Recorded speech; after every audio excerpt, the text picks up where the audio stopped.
اعلان کر رہے ہیں کہ النساء حبالۃ الشیطان. اب کیا رہ جاتا ہے اس حدیث کے بعد, اس جملے کے بعد اب کیا رہ جاتا ہے؟ میری بہنوں برا مت ماننا, اللہ کے نبی نے کیوں کہا ہے النساء حبالۃ الشیطان, عورتیں یہ شیطان کی رسیاں ہیں. نہیں, تمہیں برا نہیں ماننا چاہیے, ساری عورتیں اس میں شامل ہیں. کیا ہماری ماں نہیں ہے؟ کیا جرجیز کی بہن نہیں ہے؟ کیا جرجیز کی ماں نہیں ہے؟ عورتوں میں تو وہ بھی شامل ہے. تو پھر یہ کیوں سمجھتی ہو کہ میں تمہیں کہہ رہا ہوں شیطان کی رسی؟ جہاں اللہ کے نبی صلی اللہ علیہ وسلم نے تمہیں شیطان کی رسی کہا ہے, وہاں یہ بھی فرمایا ہے کہ ان الدنیا کلھا متاع وخیر متاع الدنیا المرأۃ الصالحہ. دنیا ساری کی ساری فائدہ حاصل کرنے کی چیز ہے, اور سب سے بہترین پونجی, سب سے بہترین فائدہ حاصل کرنے کی چیز جس سے فائدہ اٹھایا جائے وہ نیک عورت ہے. غور کرو, یہ بھی کہا جہاں شیطان کا جال کا ہے, شیطان کی رسی کا ہے, وہاں دنیا کی سب سے محبوب چیز بھی تمہیں بتایا ہے. اب دونوں کے فرق کو سمجھو. کیا کہا ہے؟ النساء حبالۃ الشیطان لیصید بها الرجال, لیصید بها الرجال. شیطان کی رسیاں ہیں یہ عورتیں, اور شیطان اسی جال کو ڈال کر, اسی رسی کو ڈال کر مردوں کا شکار کرتا ہے. شیطان جب کسی آدمی کو پھانستا ہے تو اسی شکار کا استعمال کرتا ہے, اسی جال کو پھینکتا ہے, اسی کو خوبصورت بنا کر مردوں کے سامنے پیش کرتا ہے. یہ چیز چیخ چیخ کر اللہ کے نبی نے کہا ہے, اسی کے ذریعے وہ بہکانے کی کوشش کرتا ہے. اور نہیں مانتے ہو تو سنو, بیت المقدس فتح ہو چکا ہے. مسلمانوں نے بیت المقدس کو دیکھنے کے لیے حضرت عمر فاروق کے پاس خبر بھیجی ہے, امیر المومنین بیت المقدس ہم نے فتح کر لیا ہے, آپ آئیے اور آپ 2 رکعت نماز اس میں پڑھا دیجئے تاکہ ہم آپ کے پیچھے نماز پڑھ لیں. بیت المقدس آئیے. حضرت عمر مدینے سے بیت المقدس کی طرف سفر کر رہے ہیں, بیت المقدس کی طرف چل رہے ہیں, بیت المقدس کی طرف جا رہے ہیں, بیت المقدس کی طرف جا رہے ہیں. راستے میں یہودیوں کی بستی پڑتی ہے, عیسائیوں کی بستی پڑتی ہے. راستے میں یہودی بھی ہیں, عیسائی بھی ہیں, ان کی بستی پڑی ہوئی ہے. ان یہودیوں نے اور عیسائیوں نے اپنی اپنی لڑکیوں کو نیم برہنہ, آدھی ننگی لڑکیوں کو اپنے گھروں کی چھتوں پر کھڑا کر دیا ہے, اور یہ کہہ رکھا ہے کہ دیکھو اگر عمر کا کوئی بھی ساتھی تم میں سے کسی کو آواز دے یا اشارے سے بلائے تو تم میں سے کوئی بھی منع نہ کرے, جس کو بلائے وہ اس کے ساتھ چلی جائے. اگر عمر کے کسی ایک آدمی نے تمہارے ساتھ منہ کالا کر لیا, عمر کے کسی ایک ساتھی نے اگر تمہارے ساتھ زنا کر لیا, عمر کے کسی ایک ساتھی نے بھی اگر تمہارے ساتھ جسمانی تعلق قائم کر لیا تو ہم کامیاب ہو جائیں گے. اپنے مقصد میں یہودیوں نے اور عیسائیوں نے اپنی لڑکیوں کو نیم برہنہ اپنے گھروں کی چھتوں پر کھڑا کر دیا. غور کرو, یعنی شیطان نے اپنا جال بچھا دیا صحابہ کو بدنام کرنے کے لیے, صحابہ کو برباد کرنے کے لیے, صحابہ کے ایمان کو جھنجھوڑنے کے لیے, صحابہ کے ایمان کو ختم کرنے کے لیے. ادھر حضرت عمر فاروق کو جب یہ پتا چلا کہ ان یہودی اور عیسائیوں نے ایسا کر لیا تو انہوں نے حکم دیا کہ لوگوں میں پیچھے پیچھے چلوں گا, آگے آگے نہیں. سنو, یہودیوں کی لڑکیاں گندے اشعار پڑھیں گی, اپنی طرف تمہیں بلائیں گی, اپنی طرف تمہیں مائل کریں گی, میک اپ کیے ہوئے ہوں گی اور نیم برہنہ ہوں گی. آئے میرے ساتھیوں, تم لوگوں نے ایک لمبی جنگ لڑی ہے, کئی مہینوں سے تم اپنے گھر میں ہی گئے ہو سکتا ہے کہ تم میں سے کسی کو اپنی بیوی کی یاد آ رہی ہو، کیونکہ کئی مہینے تم جنگوں میں رہے ہو اور اپنے بال بچوں سے، اپنی بیوی بچوں سے تم ملے نہیں ہو، اس لیے ہو سکتا ہے تھوڑی دیر کے لیے تمہاری نظریں ان یہودی لڑکیوں پر ٹک جائیں، ان عیسائی لڑکیوں پر ٹک جائیں، اور یہ بھی ہو سکتا ہے کہ نظروں سے نظریں ملیں اور یہ تیر نظروں کے راستے سے دل کے اندر پیوست ہو جائے۔ کہیں ایسا نہ ہو کہ پھر تم میں سے کوئی غلط کام کر بیٹھے، میں ننگی تلوار لے کر باہر پیچھے پیچھے چلوں گا، اگر تم میں سے کسی ایک کی نظر یہودی کی لڑکی پر اور عیسائیوں کی لڑکی پر پڑے گی تو میری تلوار اس کی گردن کی اوپر چلے گی۔ تمہارے قرآن کا حکم ہے قل للمؤمنات یغضضن من ابصارهن ويحفظن فروجهن ولا يبدين زينتهن، کہ تم جب بھی بازاروں میں یا کہیں چلو تو اپنی نگاہیں نیچی کر کے چلو، یہ عورتوں کا حکم ہے تو تمہیں بھی حکم ہے قل للمؤمنین یغضوا من ابصارهم، آئے محمد کے ساتھیو تم بھی نگاہیں نیچی کر کے چلو، تمہیں بھی حکم ہے اپنی نگاہیں نیچی رکھنا اور قرآن کی آیت پڑھتے ہوئے نکل جانا، کوئی کسی کی طرف نظر اٹھا کر نہیں دیکھے گا۔ حضرت عمر نے جب یہ خطبہ دیا سارے صحابہ نے اپنے دل کی گہرائیوں میں پیوست کر لیا اور چلنے لگے۔ جب چلتے چلتے یہودیوں کی بستی آئی، یہودیوں کی لڑکیاں اور عیسائیوں کی لڑکیاں اس منظر کو دیکھ رہی ہیں، اور جب یہ اس گاؤں سے گزرنے لگے، ان کی چھتوں کے پاس سے گزرنے لگے تو ان کے میک اپ لائٹ مارنے لگے، ان کی خوبصورتی چمکنے لگی، ان کے حسن و جمال انگڑائیاں لینے لگے میرے بھائیوں، اور ساتھ میں سریلی اور میٹھی آواز میں بجنے والے گانوں نے میرے بھائیوں کانوں کے اندر ایک عجیب کھنکھناہٹ پیدا کر دی۔ لیکن جب وہ گانا گا رہی تھی تو محمد کے ساتھی عمر فاروق کے یہ ساتھی چیخ چیخ کر قرآن کی آیت پڑھنے لگے قل للمؤمنین یغضوا من ابصارهم ويحفظوا فروجهم قل للمؤمنین یغضوا من ابصارهم ويحفظوا فروجهم۔ تھوڑی دیر لگی ہے کہ آپ کا یہ قافلہ اور صحابہ کا یہ قافلہ تھوڑی دور نکل جاتا ہے، قرآن کی ان آیتوں کے آگے ان گانوں کی آوازیں مدھم پڑ جاتی ہیں، سلو ہو جاتی ہے، صحابہ کرام یہ قرآن کی آیتیں پڑھتے ہوئے آگے نکل جاتے ہیں۔ ان لڑکیوں کی طرف کبھی جھانک کر بھی نہیں دیکھا ہے۔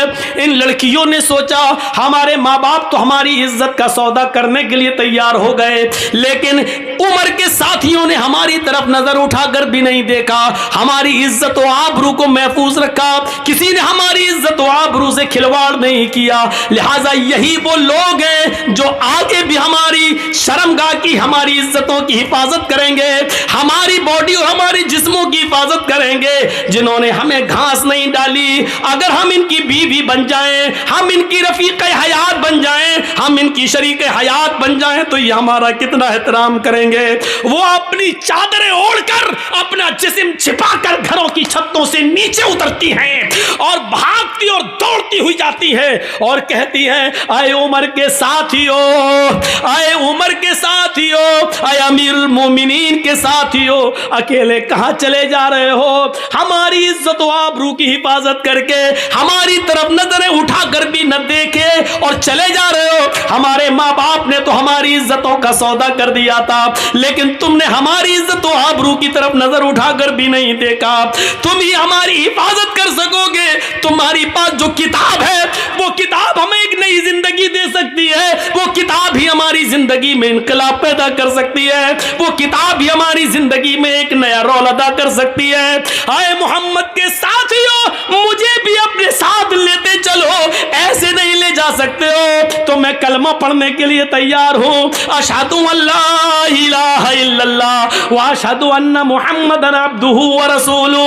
انہوں نے کلمہ پڑھا، پھر حضرت عمر فاروق نے ان کو درس دیا، آئے میری بہنوں، تم نے کلمہ پڑھ کر اسلام قبول کر لیا ہے، اب تم اپنی بستی میں رکی رہو، ہم بیت المقدس سے جب لوٹ کر واپس آئیں گے اور بیت المقدس مقدس سے جب ہم واپس مدینے کی طرف جائیں گے تو ہم تمہاری شادیاں کروائیں گے, ہم تمہیں کسی کی بیوی بنوائیں گے اور پھر تمہیں بھی اپنے ساتھ لے کر چلیں گے. ہاں ہاں, اسلام ہی تمہاری حفاظت کرے گا, اسلام ہی کے اندر تمہیں سکون ملے گا, اسلام ہی تمہیں عزت کی زندگی دے گا. میرے پیارے ساتھیوں, غور کیجیے آپ, یہ قرآن کی آیت کی وجہ سے اور یہودیوں نے دیکھو کہ یہ جال بچھا دیا تھا مسلمان صحابہ کو برباد کرنے کے لیے, لیکن قرآن کی آیتیں پڑھ کے یہ نکل گئے. اسی کو اللہ کے نبی نے کہا عورتیں شیطان کا جال ہیں, وہ اسی جال کو پھینک کر مردوں کا شکار کرتا ہے. بہت کم لوگ ہیں جو اس جال سے بچ پاتے ہیں. اپنے آپ کو بچانا ہے تو اس جال کو سے بچنا ہے. اس کا یہ مطلب نہیں کہ تمہیں بہت برا کہہ دیا گیا ہے, نہیں, تم تو وہ ہو. یقین مانیے, اب عورت کا دوسرا پہلو بھی دیکھیے. ایک طرف شیطان کا جال ہے, لیکن جب عورت اسلام کے دائرے میں آتی اور ایمان اس کے اندر پیدا ہوتا ہے تو یہ عورت پھر وہ چیز ہے جو فرعون جیسے ظالم بادشاہ کے سامنے نڈر ہو جاتی ہے اور سامنے کھڑی ہو جاتی ہے. جب فرعون کی بچی کو کنگھی کرتے ہوئے آسیہ کے ہاتھ سے کنگھی گر جاتی ہے اور وہ زمین سے کنگھی اٹھاتے ہوئے اس کے منہ سے نکلتا ہے بسم اللہ, بسم اللہ, تو فرعون کی بچی کہتی ہے تم نے یہ کس کا نام لیا؟ کہا میں نے اللہ کا نام لیا, اپنے رب کا نام لیا. فرعون کی بچی کہتی ہے یعنی میرے باپ کا. آسیہ کہتی ہے نہیں, اس اللہ کا جو میرا بھی اللہ اور تیرے باپ کا بھی اللہ ہے. پھر اس نے اپنے باپ سے اپنی آسیہ کی شکایت کی. فرعون نے طلب کر دیا. جب طلب کر لیا تو فرعون کے سامنے کھڑی ہو کر للکارتی اور کہتی ہے کہ ہاں میرا اللہ تیرا اللہ وہی ہے جس نے ہمیں بھی پیدا کیا اور تجھے بھی پیدا کیا ہے. یہ عورت پھر لرزتی نہیں, کانپتی نہیں, ستایا گیا, مارا گیا, لیکن پھر نہیں تبدیل ہوتی ہے. پھر آگ جلائی جاتی ہے, اس کے سامنے ایک آدمی کو لا کر پکڑ کر ڈالا جاتا ہے, وہ فوراً چرمرا جاتا ہے. اے آسیہ, بدلتی ہے کہ نہیں بدلتی ہے؟ بول, چینج ہوتی ہے یا نہیں ہوتی ہے؟ جواب دیتی ہے کہ نہیں. چھوٹا سا بچہ اس سے چھین لیا جاتا ہے, تھوڑی دیر کے لیے سسک جاتی ہے کہ اب میری بچی آگ کے حوالے کر دی جائے گی. تھوڑی دیر کے لیے کانپ جاتی ہے, لیکن اللہ نے اس بچی کو قوت گویائی دی. ماں ڈرو نہیں, ہمیں جلایا جائے گا لیکن یہ تکلیف تھوڑی دیر کے لیے ہے, جنت کی نعمتیں ہمارا انتظار کر رہی ہے. ماں کود جانا, چھلانگ لگا دینا. جب چھوٹی سی بچی یہ بولی تو ماں میں اور ہمت پیدا ہو گئی. ماں کو بھی جلا دیا گیا, بچی کو بھی جلا دیا گیا. اگر شیطان کا جال کہا ہے تو وہ اپنے مکر و فریب کی وجہ سے, لیکن عورت وہ ہے جب اس کے اندر ایمان جاگتا ہے تو فرعون کے سامنے بھی وہ للکارتی ہے, اس کے سامنے نبردآزما رہتی ہے اور فرعون کو اللہ ماننے سے انکار کر دیتی ہے. عورت میں جب ایمان پیدا ہوتا ہے تو وہ اسما بنتی ہے, اور وہ اسما بنتی ہے ابو بکر کی سالی عائشہ کی بہن, ابو بکر کی بیٹی عائشہ کی بہن اور محمد رسول اللہ کی سالی. غور کرو, جب اس کے بیٹے عبداللہ کو حجاج ابن یوسف نے تیر مار کے زخمی کر دیا اور اس کی گردن کاٹ دی اور کعبے کی دیوار پہ لٹکا دیا, بلایا اسما کو, بلاؤ. 100 سال کی ہو چکی تھی اس وقت اسما, کمر جھک چکی تھی, لاٹھی لے کر چلتی تھی. اے حجاج تو نے کیوں بلایا؟ اے حجاج تو نے مجھے کیوں بلایا؟ کہا تیرا بیٹا قتل کر دیا گیا. مسکرا کے کہتی ہے اللہ کے شیر کبھی قتل نہیں ہوتے ہیں, یقین نہیں آتا ہے. کہا نہیں. کہا اپنے بیٹے کی کٹی ہوئی گردن دیکھے گی؟ کہتی ہے دکھا کہاں ہے؟ کعبے کی دیوار کی طرف اشارہ کیا کہ دیکھ. وہ بڑھیا کی کمر جھکی ہوئی تھی، صحیح سے گردن نہیں اٹھا پا رہی تھی، لاٹھی اس نے چھوڑ دی اور سیدھے کھڑی ہوئی، اللہ نے اس کی کمر کو سیدھے کر دیا، کھڑی ہو جاتی ہے، 100 سال کی بوڑھی ہے، ایک بھی دانت نہیں گرا ہے، آنکھوں کی روشنی کم نہیں ہوئی ہے، اپنے بیٹے کی کٹی ہوئی گردن کعبے کی دیوار پہ دیکھتی ہے، پہلے ہنستی ہے پھر روتی ہے۔ حجاج نے پوچھا ہائے اسما، میں نے تجھے روکا تھا کہ اپنے بیٹے کو میرے خلاف بغاوت پر مت اتار، لیکن تو نہیں مانی، تو نے اپنے بیٹے کو زرہ پہننے تک سے منع کر دیا کہ بیٹے لوہے کی زرہ پہننے کی کیا ضرورت ہے، تیر سینے پہ لگتا ہے تو لگنے دے، تو نے میرے خلاف اس کو اکسایا، دیکھ اپنے بیٹے کی گردن لٹکی ہوئی اور آج کیوں رو رہی ہے۔ یہ ہنسنے اور رونے کا سبب مجھے پتہ نہیں چلا، کیوں پہلے ہنستی ہے اور بعد میں روتی ہے۔ کہتی ہے حجاج یہ تو نہیں سمجھے گا۔ حجاج نے کہا وہی تو سمجھنا چاہتا ہوں، آئے اسما جا رہی ہے تو جا، اپنے بیٹے کے یہ بیٹے کی گردن اس کی باڈی تیرے گھر پہنچا دی جائے گی، جنازہ ونازہ پڑھ کر اس کو دفنا دیا جائے، لیکن ہنسنے اور رونے کی وجہ بتا۔ تو یہی اسما ہے جو ہنسنے کی وجہ بتاتی ہے کہ اے حجاج اپنے بیٹے کی خوش قسمتی پہ ہنس رہی ہوں، اور روئی اس لیے کہ وہ میری بدقسمتی ہے، اپنی بدقسمتی پہ رو رہی ہوں۔ حجاج نے کہا تیرے بیٹے کی خوش قسمتی کیا ہے، اس کی گردن تو کٹ گئی اور تو خوش قسمتی کہہ رہی ہے، اور تیری بدقسمتی کیا جو تو رو رہی ہے۔ اس نے کہا حجاج میرے بیٹے کی خوش قسمتی ہے کہ گردن کٹنے کے بعد، جان چھیننے کے بعد، اس کے جسم کو، اس کی گردن کو اس کے جسم سے الگ کرنے کے بعد، سب کچھ چھیننے کے بعد بھی تو نے میرے بیٹے کی مسکراہٹ نہیں چھین سکا ہے۔ آئے حجاج کعبے کی دیوار پہ لٹکا ہوا میرے بیٹے کی گردن مسکراتے ہوئے کہہ رہی ہے ابھی شہید کے مرنے کا وقت نہیں آیا ہے، اللہ کی راہ میں جو قتل کر دیا جائے وہ مرتا کہاں ہے، وہ تو زندہ ہے۔ میرے بیٹے کی کٹی ہوئی گردن، ہنستا ہوا چہرہ یہ کہہ رہا ہے کہ میرا بیٹا مرا نہیں ہے، ابھی اس خطیب کے مرنے کا وقت نہیں آیا ہے۔ اچھا تو تیری بدقسمتی کیا ہے؟ آئے حجاج میں رو اس لیے رہی ہوں کیونکہ یہ میری بدقسمتی ہے کہ اللہ نے مجھے میری کوکھ سے ایسا بہادر ایک ہی بیٹا دیا ہے۔ اپنی بدقسمتی پہ اس لیے رو رہی ہوں کہ اگر میرے اور بیٹے ہوتے، 1000 بیٹے بھی ہوتے، تو آج اپنے 1000 بیٹوں کی گردنوں کو کعبے کی دیوار پہ لٹکتا ہوا دیکھتی۔ میرے بھائیوں جہاں اللہ کے نبی نے عورت کو شیطان کا جال کہا ہے، لیکن اس عورت کی خوبی دیکھو کہ وہ اپنے بیٹے کی شہادت پر مسکرا رہی ہے، اور اپنے بیٹے کی کٹی ہوئی گردن کو دیکھتی ہے تو مسکراتی ہے اور اپنی بدقسمتی پر رو رہی ہے۔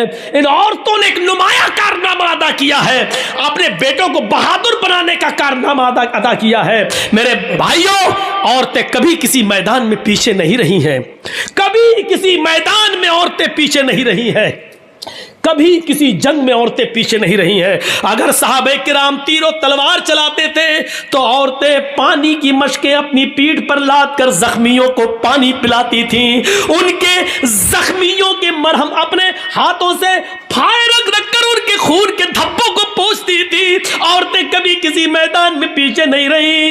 ہاں بعض عورتیں تو ایسی بھی تھیں جو اللہ کے نبی کے پاس آ کر کہتی تھی اے اللہ کے نبی قیامت کے دن یہ مرد جنت میں پہلے جائیں گے، ہم بعد میں، اس لیے کہ آپ نے جہاد کا حکم دیا ہے، یہ مرد بڑھ چڑھ کر حصہ لیتے ہیں، یہ جہاد میں جاتے ہیں، پھر اللہ کی راہ میں قتل کر دیے جاتے ہیں، یہ شہید ہوتے ہیں اور شہید کا درجہ بہت اونچا ہے۔ اے اللہ کے رسول ہمیں بھی اجازت دیجئے کہ ہم میدان جنگ میں جائیں، ہم بھی لڑیں اور قتل ہو جائیں، اور اللہ مجھے جنت میں جانے کا حکم نافذ فرمائے۔ عورتوں کا جذبہ دیکھو، عورتیں آتی ہیں اور اجازت مانگ رہی ہیں، لیکن اللہ کے نبی صلی اللہ علیہ وسلم فرماتے ہیں عورتوں تمہیں جنگ میں جہاد کی اجازت نہیں دی جائے گی، تم اپنے گھروں میں رہ کر اپنے شوہروں کی خدمت کرو، اپنے بچوں کو پال پوس کر بڑا کرو، تمہیں وہی ثواب دیا جائے گا جو ان مردوں کو، ان صحابہ کو جہاد کا دیا جا رہا ہے۔ اندازہ لگائیے عورتیں کبھی کسی میدان میں پیچھے نہیں رہی ہیں۔ کہاں ہیں عورتیں پیچھے؟ کبھی نظر ڈال کے دیکھو اسلامی تاریخ پر، عورتیں کبھی پیچھے نہیں رہی ہیں، کسی بھی میدان میں پیچھے نہیں رہی ہیں۔ اس عورت کو دیکھو، اس عورت کو دیکھو جو اپنے چھوٹے چھوٹے بچوں سے کہتی ہے، ایک بچے کی عمر 7 سال اور ایک بچے کی عمر 9 سال، کہتی ہے میرے بیٹو یہ جو سامنے کھڑا ہے یہ ابو جہل ہے، یہ تمہارے نبی جناب محمد رسول اللہ کو گالیاں دیتا ہے۔ غور کرو کہ وہ دونوں بچے ایک اونچے ٹیلے پہ چڑھ جاتے ہیں اور ایک بچہ تلوار لے کر پیچھے کھڑا ہو جاتا ہے۔ ایک کا نام ہے معاذ اور ایک کا نام ہے معوذ، ایک کی عمر ہے 7 سال اور ایک کی عمر ہے 9 سال۔ ایک بچہ پہاڑی پہ چڑھا ہے، ایک بچہ تلوار پیچھے چھپائے ہوئے کھڑا ہے زمین پر۔ جیسے ابو جہل گھوڑا دوڑاتے ہوئے آتا ہے، اوپر والے بچے نے دیکھا کہ بالکل قریب آ گیا ہے، باز کی طرح جھپٹا اوپر سے چھلانگ لگاتا ہے اور ابو جہل کے گھوڑے پر گر کر ابو جہل کو نیچے گرا دیتا ہے۔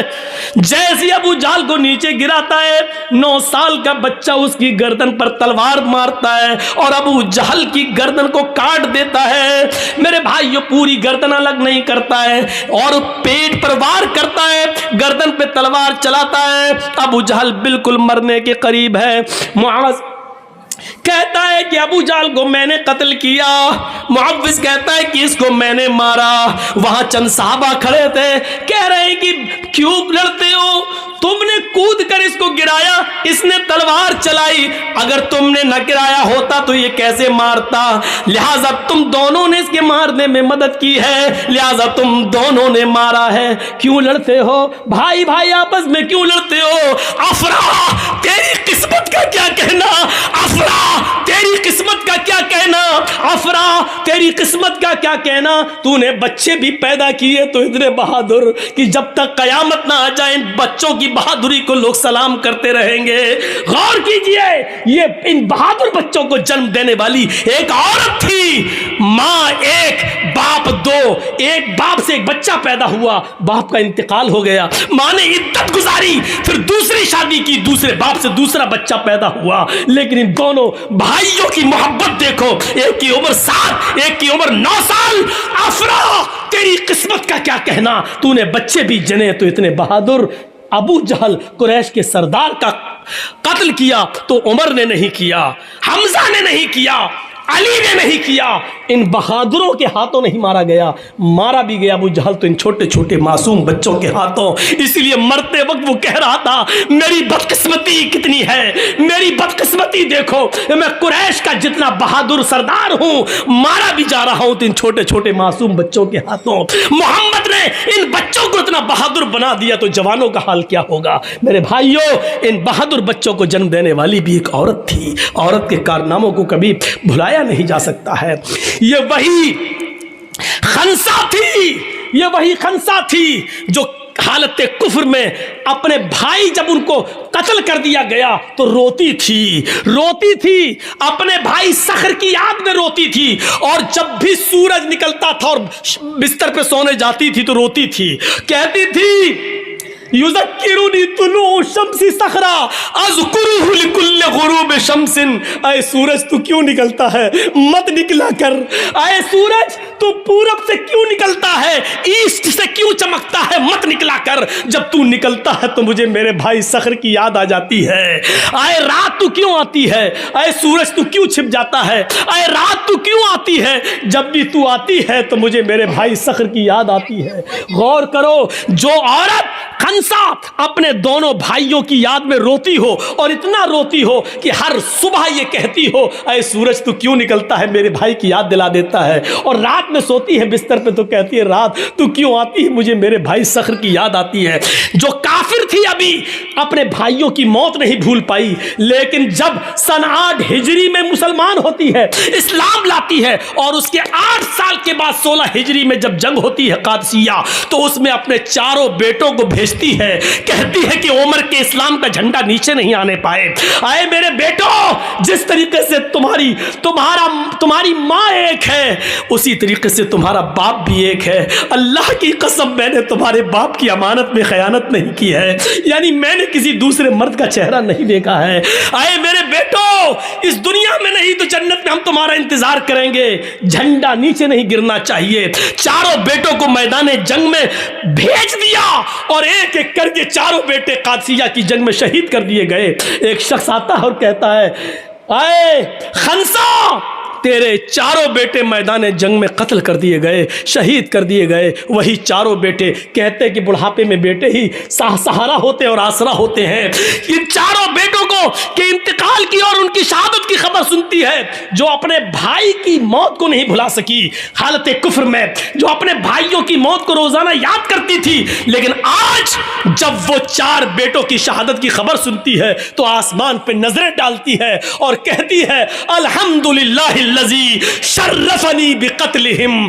تمام تعریفیں اس اللہ کے لیے ہے جس نے مجھے میرے بیٹوں کی شہادت سے مجھے سرفراز کیا ہے, مجھے میرے بیٹوں کی شہادت سے مجھے خوش کیا ہے. اپنے چاروں بیٹوں کی بہادری کی موت پر, ان کی شہادت پر ہنستی ہے, مسکراتی ہے. ان بچوں کی شہادت پر خوش ہونے والی بھی ایک عورت ہے. اگر عورت شیطان کا جال ہے, جب وہ مردوں کے لیے فتنہ بن جائے تو شیطان کا جال ہے, لیکن جب وہ عورت اپنے بچوں کے اندر ایسی بہادری اور جرأت پیدا کر دے تو ایک شیرنی ہے, وہ بہادر ہے, ایمان کی دولت اس کے اندر آ جاتی ہے. تو میرے بھائیوں, یہ ایک عورت ہی ہے جس نے اپنے بیٹوں کی شہادت پر فخر محسوس کیا ہے. ان بہادر بچوں کو پیدا کرنے والی بھی ایک عورت ہے. اس عورت کو دیکھو, دیناریہ, جس کا باپ میدان جنگ میں قتل کر دیا گیا, جس کا بھائی بھی ہے احد کے میدان میں شہید کر دیا گیا, جس کا بیٹا, باپ, بھائی سب میدان جنگ میں اور شوہر میدان جنگ میں قتل کر دیے گئے. ایک ایک آتا گیا اور کہتا گیا تیرا باپ میدان جنگ میں قتل ہو گیا, تیرا بھائی میدان جنگ میں قتل ہو گیا, تیرا بیٹا میدان جنگ میں قتل ہو گیا, اور لاسٹ میں کہا کہ تیرا شوہر بھی میدان جنگ میں قتل ہو گیا. چیخ کر کہتی ہے کہ مجھے میرے شوہر کے بارے میں مت بتاؤ, مجھے یہ بتاؤ کہ عائشہ کا شوہر کیسا ہے, مجھے یہ بتاؤ, مجھے میرے باپ کے بارے میں مت بتاؤ, مجھے یہ بتاؤ کہ فاطمہ کا باپ کیسا ہے. جب چاروں شہادتیں ہو گئیں تو نظریں آسمان پہ ڈال کے کہتی ہے الہ العالمین, جو کچھ تھا تیری راہ میں قربان کر دیا. کل جب تو ان کو جنت میں داخل کرے تو میں نے بھی بہت کچھ کھویا ہے, اللہ ان کے ساتھ مجھے بھی جنت دے دینا, کیونکہ میں نے بھی بہت کچھ کھویا ہے. اپنے شوہر, اپنے باپ, اپنے بھائی اور بیٹے, ان کی شہادت پر گھبراتی نہیں ہے اور یہ کہہ رہی ہے کہ محمد صلی اللہ علیہ وسلم کیسے ہیں. جواب دیا الحمدللہ ان کو کچھ نہیں ہوا. کہ نہیں, مجھے چل کے دکھا, جب میرے باپ کو کچھ نہیں, میرا باپ شہید, میرا بیٹا شہید, میرا بھائی شہید, میرا شوہر شہید, اور تو کہہ رہا نبی کو کچھ نہیں ہوا, مجھے شکل دکھا. اس نوجوان نے کہا ماں آ میرے گھوڑے پر بیٹھ. اس نے گھوڑے پہ بٹھایا, خیمے پہ لے گیا اور اس نے پردہ ہٹایا. دیکھ محمد رسول اللہ ٹھیک ہے. اس نے اس چاند سے چہرے کو دیکھا جس چہرے کو دیکھ کر کبھی حسان ابن ثابت نے کہا تھا وَأَحْسَنَ مِنْكَ لَمْ تَرَ قَطُّ عَيْنِي وَأَجْمَلَ مِنْكَ لَمْ تَلِدِ النِّسَاء. ایسا خوبصورت بیٹا, ایسا حسین بیٹا, وَأَحْسَنَ مِنْكَ لَمْ تَرَ قَطُّ عَيْنِي, میری آنکھوں نے آپ سے زیادہ حسین کسی کو دیکھا ہی نہیں, اور ایسا خوبصورت بیٹا میں آج تک دنیا کی کسی عورت نے پیدا ہی نہیں کیا جیسے محمد ہیں. اس چہرے کو دیکھ کر کبھی حسان نے کہا تھا, اس چہرے پہ نظر پڑتی ہے, باپ کا غم بھول گئی, بیٹے کا غم بھول گئی, بھائی کا غم بھول گئی, پتی کا غم بھول گئی, اور چیخ کر کہتی ہے کل مصیبت بعدک جلل, کل مصیبت بعدک جلل, کل مصیبت بعدک جلل. آج میری ساری مصیبتیں دور ہو گئی محمد, تیرا چہرہ دیکھ کر میں باپ کا غم بھول گئی, میں شوہر کا غم بھول گئی, میں بھائی کا غم بھول گئی, میں سب کا غم بھول گئی. یہ عورت بھی تھی, یہ عورت میری ماں بہنوں, ان عورتوں پر دنیا فخر کر رہی ہے. تمہارے ننگے پن و بےہودہ پن پہ کون فخر کرے گا؟ تم یہ مذاق اڑتا رہے گا, احتجاج ہوتے رہیں گے اور جلوس ہوتے رہیں گے, یہ سب اپنا کام ہوتا رہے گا. اب زندگی چند دنوں کی رہ گئی ہے, کچھ بن کر دکھا دو,